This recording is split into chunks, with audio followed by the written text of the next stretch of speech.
En Radio Ágape presentamos Cristo en las Escrituras, junto al pastor Rubén Chacón.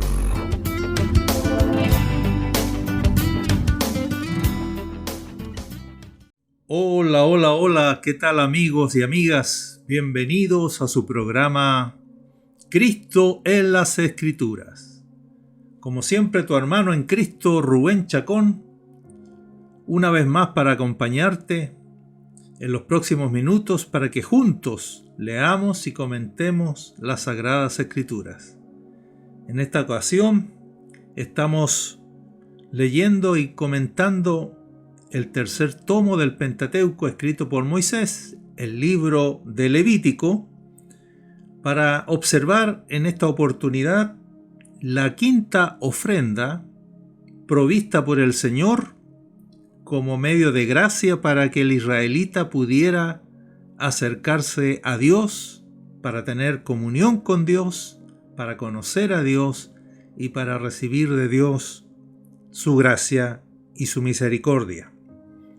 Así que bienvenidos a nuestro quinto programa comentando el libro de Levítico. Y esperamos en esta ocasión contar con tu presencia junto a nosotros. Te saludamos y te bendecimos con la bendición con que Dios el Padre nos bendijo en Cristo Jesús. En el día de hoy abordaremos el capítulo 5 desde el versículo 14, donde se inicia el relato de esta quinta ofrenda llamada el sacrificio por la culpa. Dijimos que hay dos ofrendas que tienen carácter expiatorio, es decir, son ofrendas por el pecado. La cuarta ofrenda es por el pecado mismo, para expiar el pecado, y esta quinta ofrenda que abordaremos en nuestro programa de hoy, nuestro programa número 5, el sacrificio por la culpa, o sea, la necesidad de expiar también la culpa. Esta es la tercera vez que Dios le habla a Moisés desde el santuario. Así dice el capítulo 5, versículo 14, dice: habló más Jehová a Moisés diciendo. Por lo tanto, claramente allí tenemos una nueva unidad que da inicio a la quinta ofrenda. Y esa expresión llega desde el 5.14 hasta el 5.19, donde termina el capítulo 5, pero continúa esta ofrenda por la culpa en el capítulo 6, del 1 al 7, donde en el versículo 1 del capítulo 6 vuelve a relatarse que Jehová habló a Moisés diciendo. Esta es la tercera y cuarta vez respectivamente en que Dios habla a Moisés desde el santuario, desde el tabernáculo de reunión en este libro del Levítico. Quiere decir que esta ofrenda, la ofrenda por la culpa, tiene dos partes bastante bien demarcadas aquí en el libro. Del 5.14 hasta el 5.19 tenemos aquella culpa que se produce en nuestra conciencia por haber ofendido las cosas sagradas de Dios. Es decir, nosotros acumulamos culpa cuando ofendemos a Dios. Pero a partir del capítulo 6, versículo 1 al 7, también nuestra conciencia acumula culpa cuando ofendemos al prójimo. No solo cuando ofendemos a Dios, sino también cuando ofendemos a nuestro prójimo. Así que esta ofrenda abarca esos dos aspectos. ¿Cómo somos por medio de este sacrificio expiamos nuestra culpa con respecto a Dios y cómo expiamos nuestra culpa con respecto a cuando ofendemos a nuestro prójimo? Allí entonces está esta quinta ofrenda que es la materia de hoy. Digamos entonces que en esta tercera vez que habló Dios a Moisés fue para revelarle sobre la ofrenda por la culpa del pecado.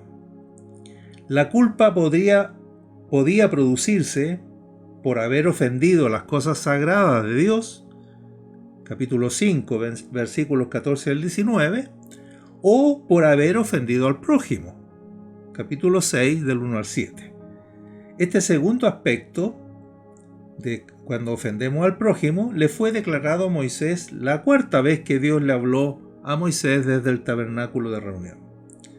El pecado no solamente ofende la santidad de Dios, sino que también hace que nos sintamos culpables.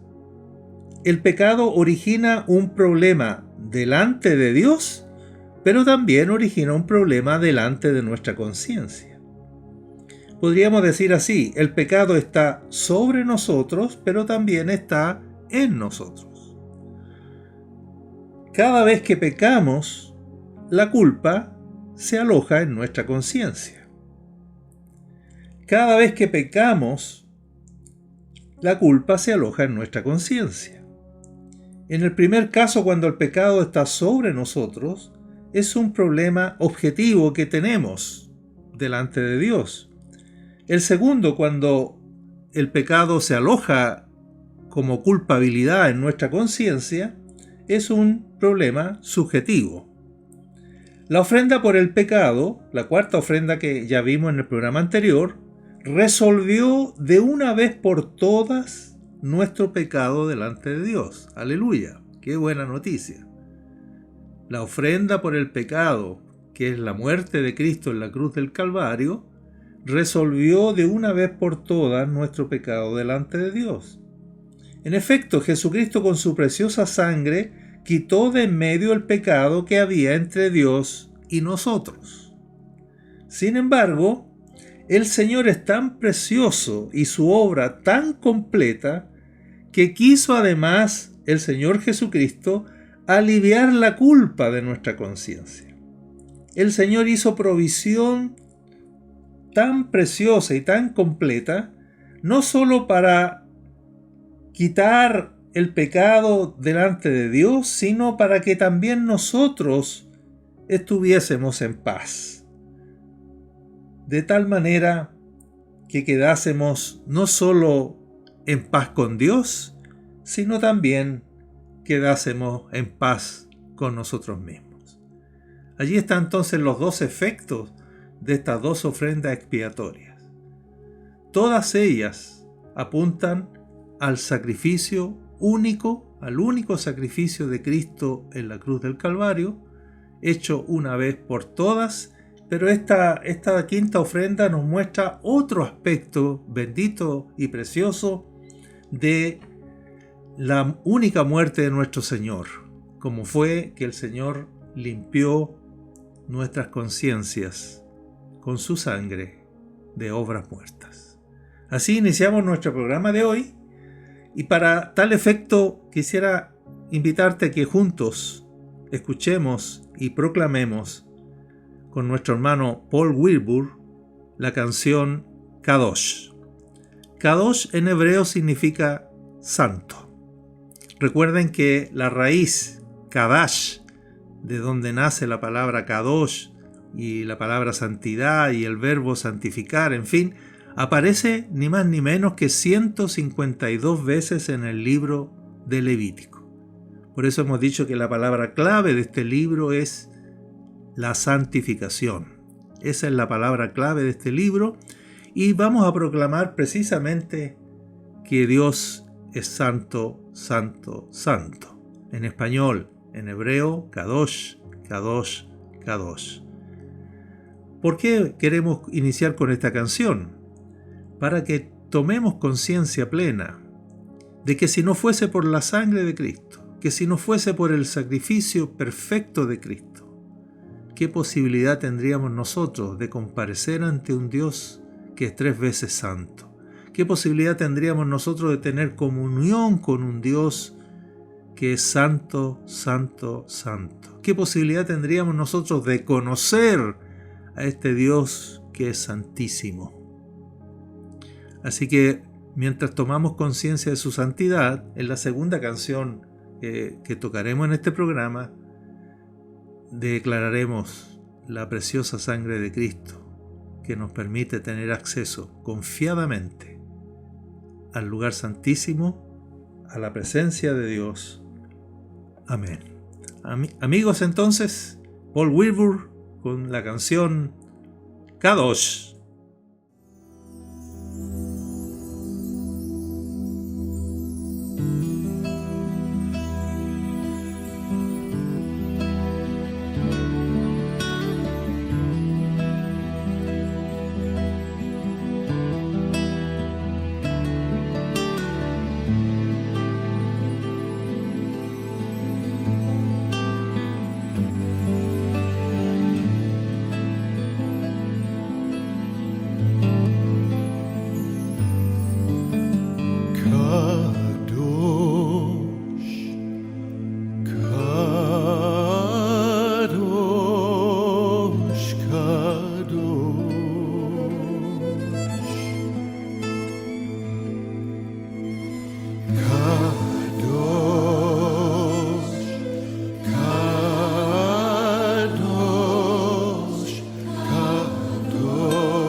Bien, amigos y amigas, allí estaba esta hermosa canción, Kadosh, que significa santo, para proclamar que nuestro Dios es un Dios santo, santo, santo.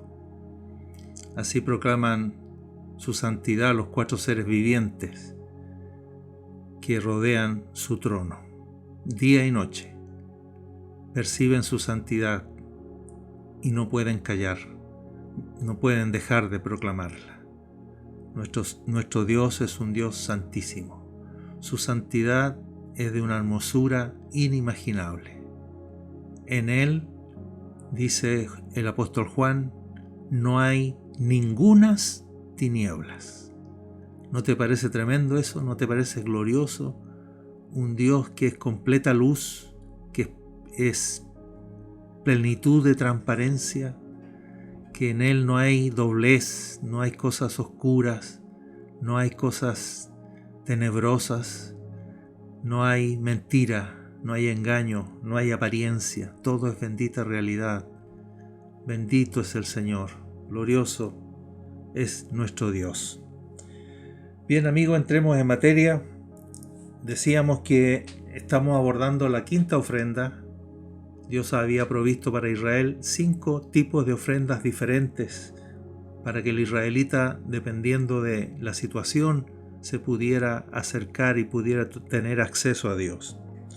En esta 5ª ofrenda, el sacrificio por la culpa, cuando una persona ofendía las cosas sagradas de Dios, entonces debía presentar, dice Levítico capítulo 5, versículo 14, dice: si alguien comete una falta y peca inadvertidamente contra lo que ha sido consagrado al Señor, le llevará al Señor un carnero sin defecto. Este es el animal entonces que se presenta como sacrificio por la culpa, un carnero sin defecto, y va a ser entonces sacrificado como ofrenda por la culpa.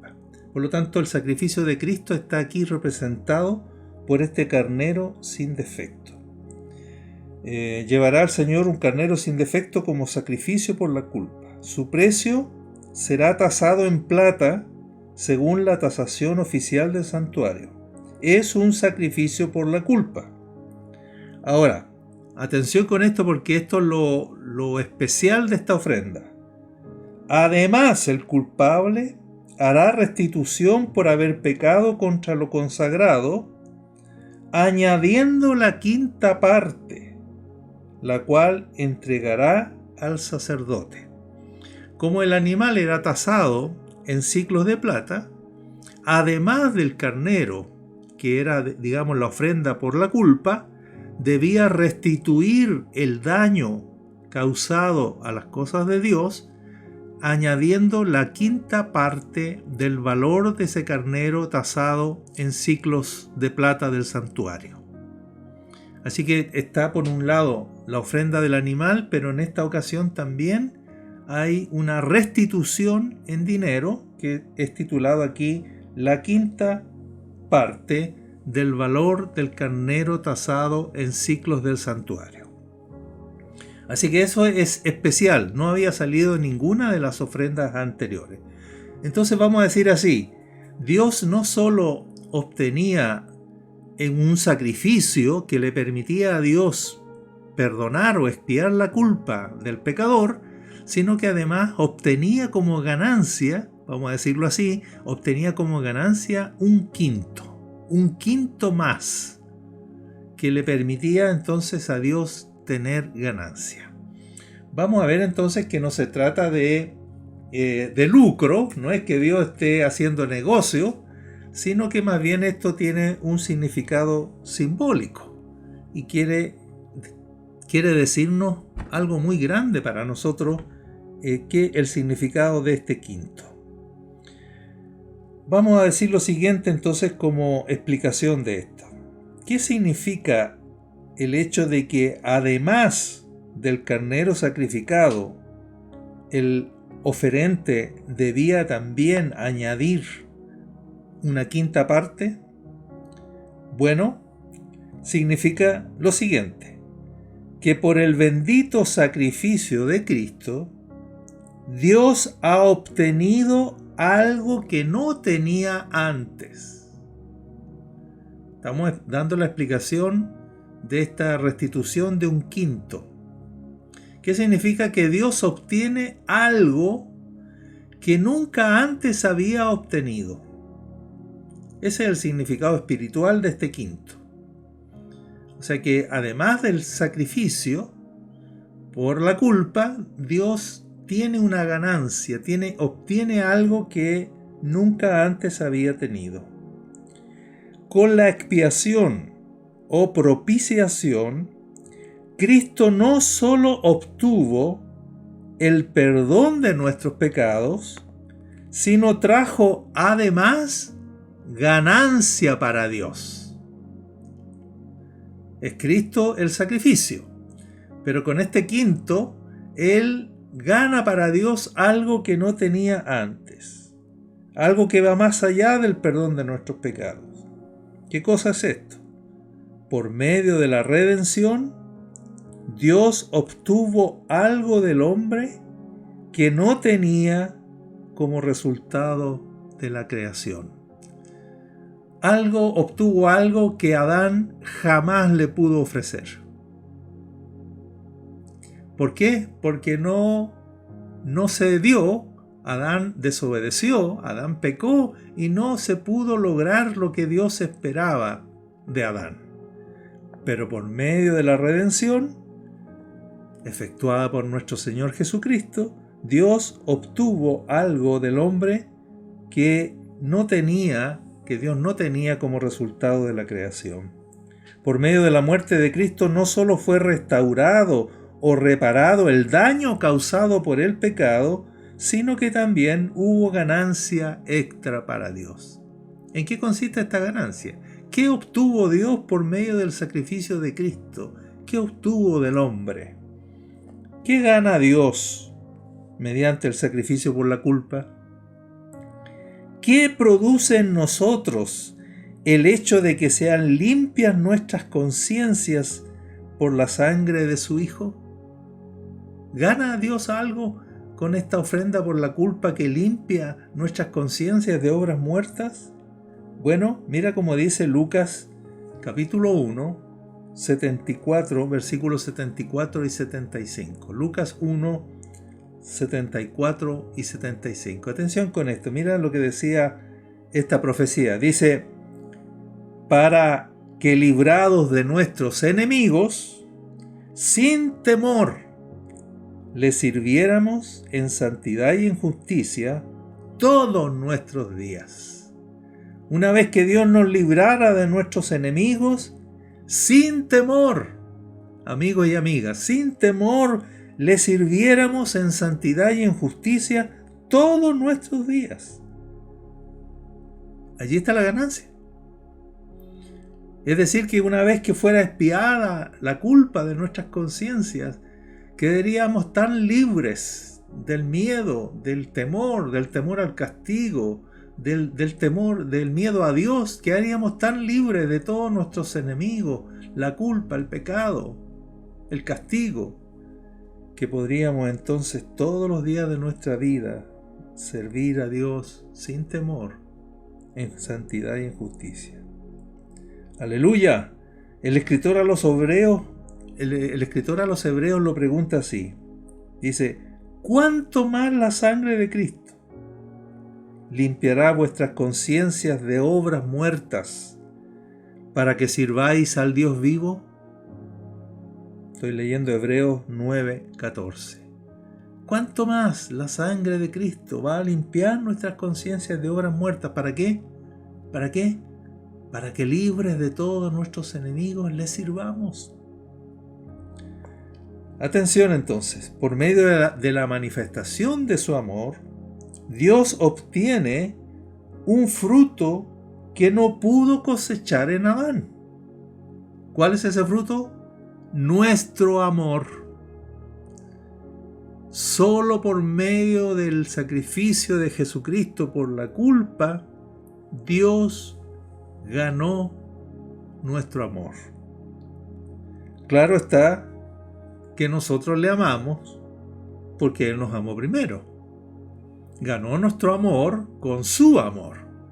Con su amor Él se ganó nuestro amor, como lo dice 1 de Juan 4:19.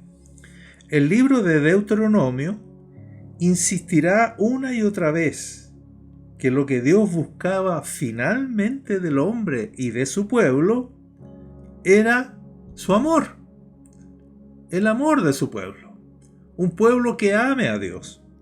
Este va a ser el énfasis del quinto tomo del Pentateuco, que ya llegaremos en su momento a comentarlo también. No obstante, este fruto que Dios esperaba de su pueblo no era posible por causa del pecado. No era posible que el hombre produjera por sí mismo ese fruto. El amor humano no podía dar esa medida que Dios esperaba. Solamente la ofrenda del Señor por la culpa podía obtener este quinto para Dios. Este quinto entonces es que el hombre puede amar a Dios y Dios obtiene del hombre por medio del sacrificio de Cristo, obtiene lo que Él siempre anheló. Un pueblo que lo ame. Un pueblo que corresponda a su amor con amor. Solo su gracia podía lograrlo. La ley lo exigió, pero no por exigencia lo pudo lograr Dios. No por demanda, no por requerimiento. Solo su gracia, solo la gracia manifestada en el sacrificio de Cristo podía lograrlo.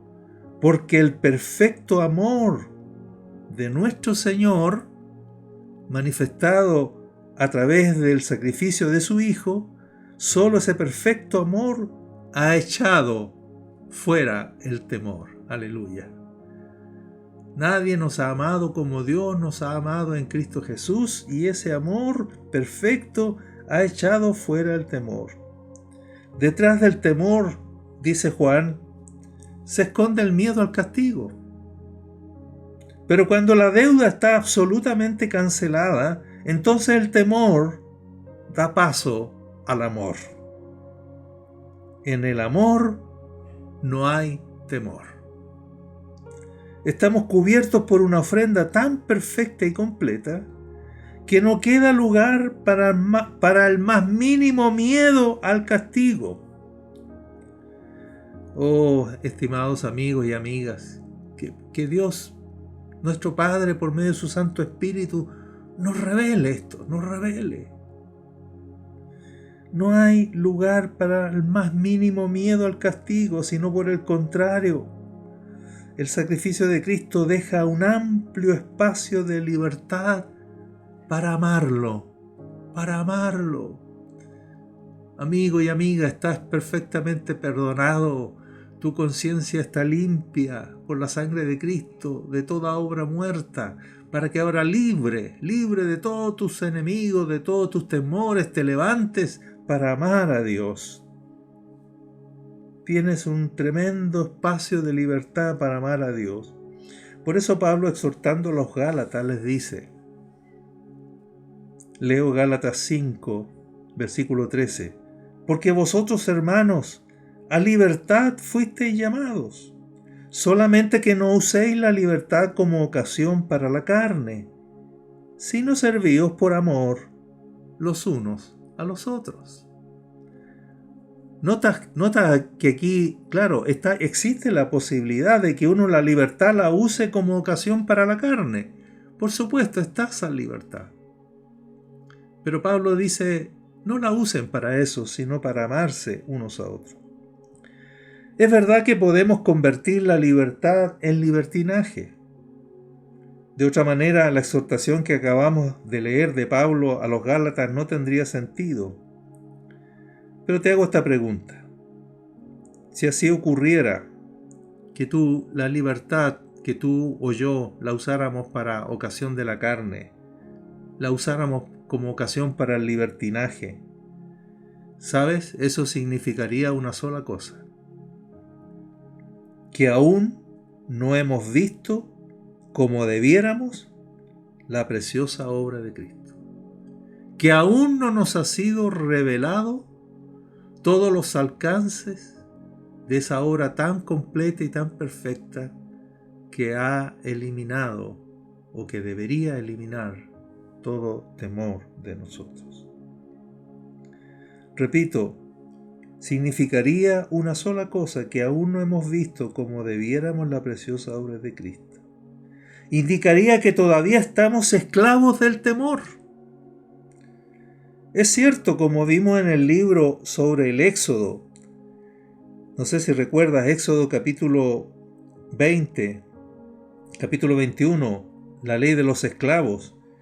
Allí vimos que un esclavo podía hacer uso de su libertad a los 7 años y marcharse de su amo.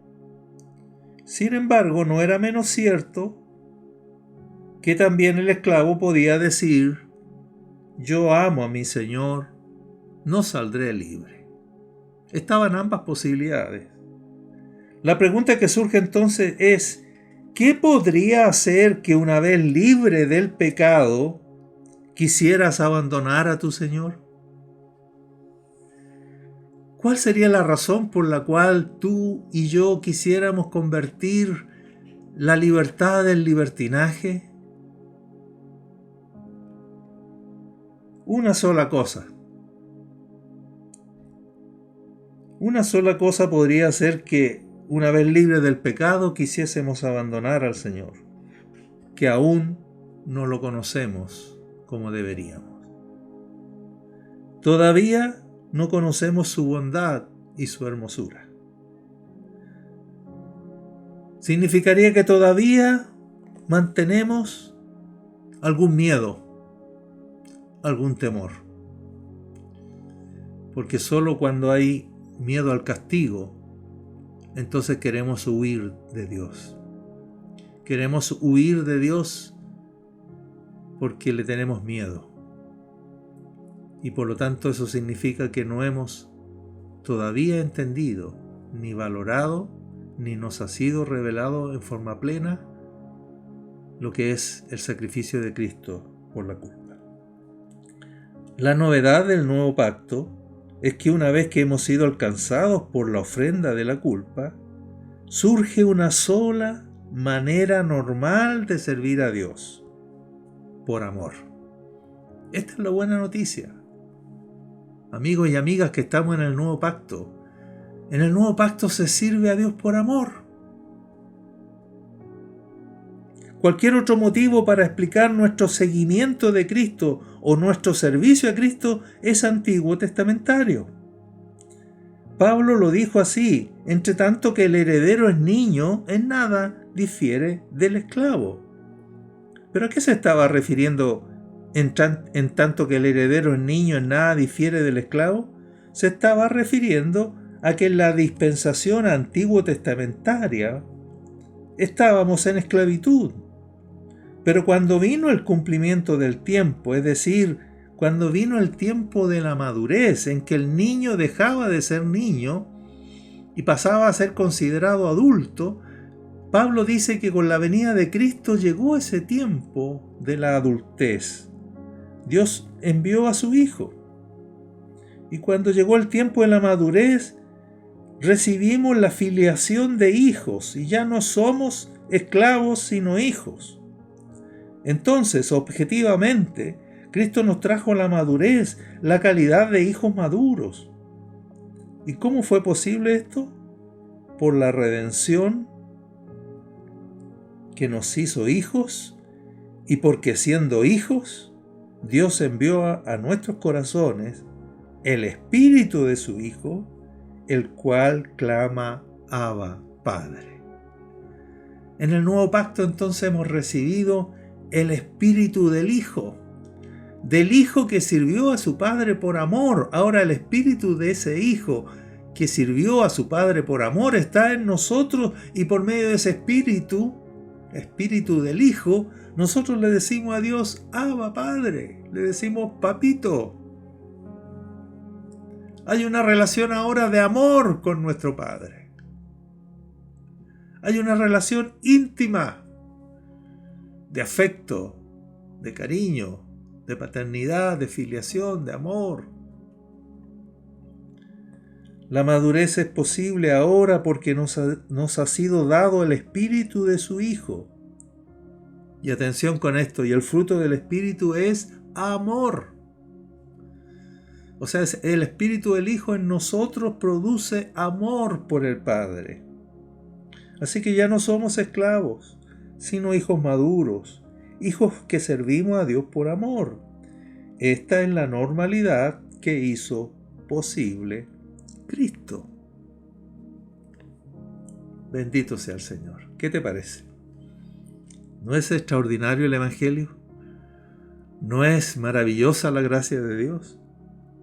Oh, que el Padre de Gloria pueda abrir nuestros ojos, los ojos de nuestro entendimiento y realmente poder, por medio del Espíritu Santo, vivenciar esta gloriosa verdad. Bien, amigos, hagamos un alto aquí para ahora, a través del grupo Gracia Mais, hermanos chilenos pertenecientes a la Iglesia de Jesucristo en Temuco, cantando Por tu sangre.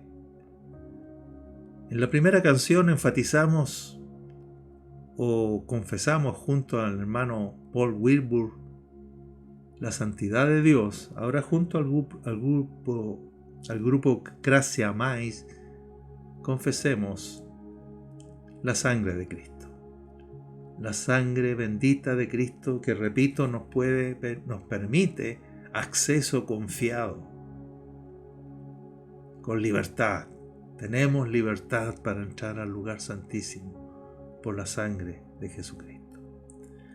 Gracia Mais, por tu sangre.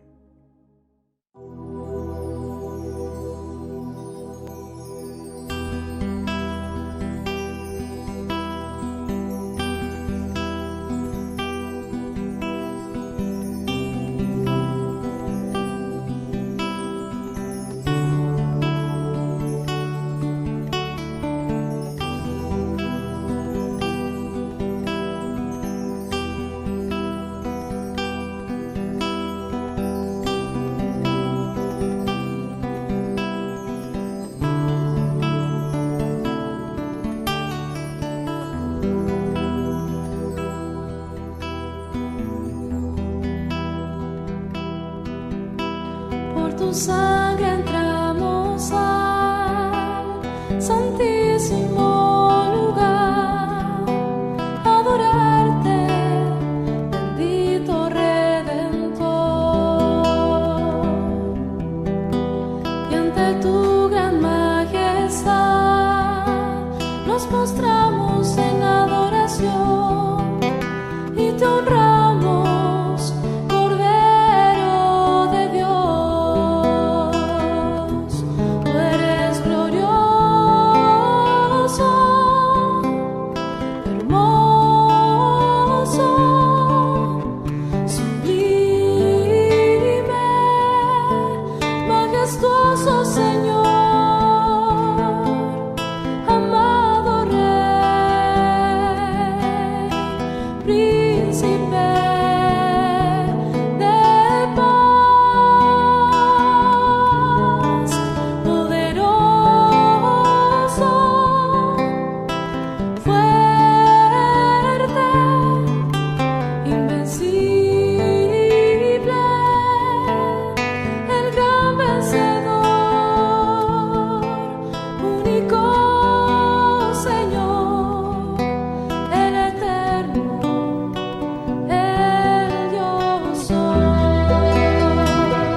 Allí estaba: Gracia mais por tu sangre.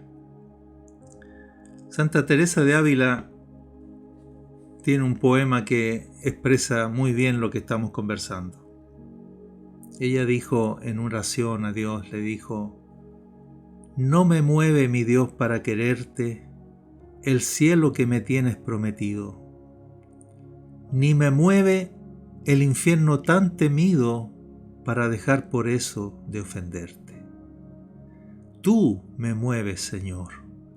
Muéveme el verte clavado en una cruz y escarnecido. Muéveme tus afrentas y tu muerte. Muéveme, en fin, tu amor, y en tal manera que aunque no hubiera cielo, yo te amaría, y aunque no hubiera infierno, yo te temería. Porque tú me mueves, Señor. Muéveme el verte clavado en una cruz y escarnecido. Muéveme ver tu cuerpo tan herido. Muéveme tus afrentas y tu muerte.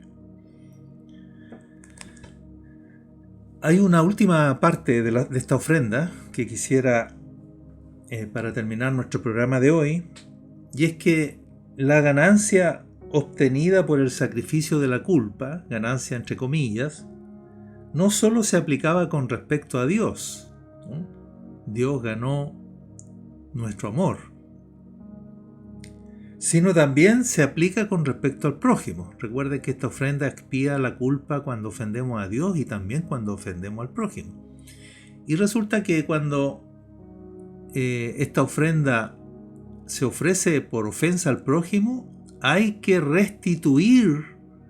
Si es que tú le robaste algo a tu prójimo, si es que pediste prestado algo a tu prójimo y todavía no lo has devuelto, en fin, cualquier ofensa al prójimo implicaba también restituir lo dañado y también ofrecer la quinta parte en restitución, la quinta parte del valor de lo dañado. Si yo había robado un alicate de mi vecino, bueno, le tengo que devolver el alicate más un quinto del valor del alicate como restitución, además de ofrecer el carnero sin defecto para expiar la culpa. Por lo tanto, también podemos decir aquí que el sacrificio de Cristo permite también que nuestro prójimo dañado también obtenga una ganancia de nosotros, del que ofendió. La culpa estaba producida por causa de haber defraudado al prójimo. Cuando eso ocurría, el oferente no solo debía restituir íntegramente lo defraudado, sino que debía también añadir la quinta parte de su valor. Estoy ahora tratando Levítico 6 del 1 al 7. Por lo tanto, Dios obtuvo un quinto más con la ofrenda de su Hijo, no solo con respecto a Él, a Dios, sino también en relación con nuestro prójimo. Ahora, ¿qué significa este quinto ahora aplicado al prójimo? Significa que Cristo también hizo posible nuestro amor al prójimo, de tal manera que no solo hagamos con Él lo que es legal, sino también lo que es de gracia. Así, por ejemplo, Pablo exhorta a que no paguemos a nadie mal por mal, sino que con el bien venzamos el mal. Cuando al mal respondemos no con el mal, sino con el bien, estamos allí manifestando ese quinto de más, lo estamos manifestando ahora al prójimo. Amar al prójimo como a uno mismo es todavía estar bajo la ley, pero amarlo como Cristo nos amó, eso es gracia de Dios. Este quinto solo es posible si, al igual que con respecto a Dios, la deuda con el prójimo está también completamente pagada. Mientras nos gobierne el deber, o lo que sería peor, mientras nos gobierne la convicción de que debemos merecer lo de Dios y por tanto hagamos cosas para lograr la aprobación de Dios, este quinto no se manifestará en nosotros. Porque actuar por gracia es actuar desinteresadamente, es actuar por amor. Solo la gracia puede más que la ley. Y el fundamento de la gracia es la gloriosa obra de Cristo. En otras palabras, amigos y amigas, como Él ha sido con nosotros, nosotros debemos ser con los demás. Si Dios nos ha perdonado gratuitamente en Cristo, ¿por qué no hacerlo yo también con los demás? ¿Por qué habría yo de exigirle méritos a mi prójimo para perdonarlo? Si Dios no me ha hecho así a mí, ¿por qué habría de hacerlo yo con otros? Es decir, ya que estamos tan perfectamente perdonados, ya que estamos cubiertos por un amor fiel que es eterno, que ya no hay deuda y por lo tanto no hay miedo al castigo en nuestra relación con Dios, ¿acaso no estamos libres para salir a perdonar a todos los demás, a dar de gracia lo que de gracia hemos recibido? Qué tremendo, qué glorioso. Claro que sí.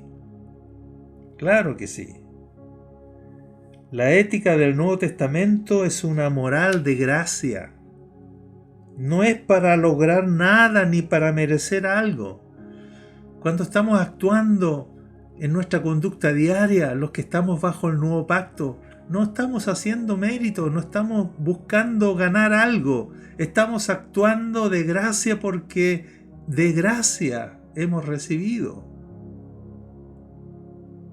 Estamos perdonando porque fuimos perdonados. Estamos dando amor porque fuimos amados. Cuando esto lo aplicamos a las ofrendas, estamos ofrendando no para ser bendecidos, sino porque fuimos bendecidos. Es que en gratitud ofrendamos. Es simplemente dar de gracia lo que de gracia hemos recibido. Así nos mandó el Señor en Mateo capítulo 10, versículo 8. Pero mientras creamos que Dios no está completamente agradado de nosotros, gracias a la obra de Cristo, la gracia no fluirá de nosotros. ¿Te puedes dar cuenta de esto que estamos diciendo que es tan importante? A menos que creamos que Dios no está, a menos que creamos que Dios está completamente agradado de nosotros, gracias a la obra de Cristo, la gracia no fluirá de nosotros. Seguiremos presos por la camisa de fuerza del deber y del merecer. Nosotros actuamos o por miedo, o por deber, o por obligación. Pero en el nuevo pacto Dios ha provisto que le sirvamos no por miedo, no por deber ni por obligación, sino por amor. Somos libres para amar y para hacerlo gratuitamente. Aleluya. No hay nada que nosotros debamos añadir a la perfecta obra de Cristo. No obstante, Él nos ha añadido un quinto. Hizo posible que actuemos como Él. Somos libres para amar. Somos libres para perdonar. No necesitamos poner condiciones a las demás personas. Actuemos con los demás como Dios ha actuado con nosotros. Repito una vez más, pero hasta que no tengamos claro, hasta que no tengamos plena conciencia de esto, hasta que no tengamos revelación del Espíritu de esta gloriosa obra de Cristo, hecha una vez y para siempre, perfecta y gloriosa, hasta que no tengamos plena conciencia de eso, no seremos libres. Y entonces andamos exigiendo a los demás, andamos cobrando deudas, andamos exigiendo méritos de los otros, que se ganen nuestro amor, que merezcan nuestro perdón. Eso no es actuar por gracia. demos de gracia lo que de gracia hemos recibido. Bendito sea el Señor. Amigos, hasta aquí nuestro programa de hoy. Con esta quinta ofrenda hemos puesto fin a la primera sección del libro de Levítico, que va del 1 al 7 y que trata sobre las ofrendas. Ahora hay en nuestras manos una única, pero perfecta, definitiva ofrenda que agrada a Dios, el sacrificio de Cristo, la vida de Cristo, nuestro Señor, a quien podemos levantar en nuestras manos para presentarnos delante de Dios. Dios solo recibe a su Hijo, solo puede recibirlo de su Hijo, y su Hijo nos ha sido dada a la Iglesia como la ofrenda perfecta. Nos vemos en nuestro próximo programa. Benditos somos. Chao. En Radio Ágape hemos presentado Cristo en las Escrituras, junto al pastor Rubén Chacón.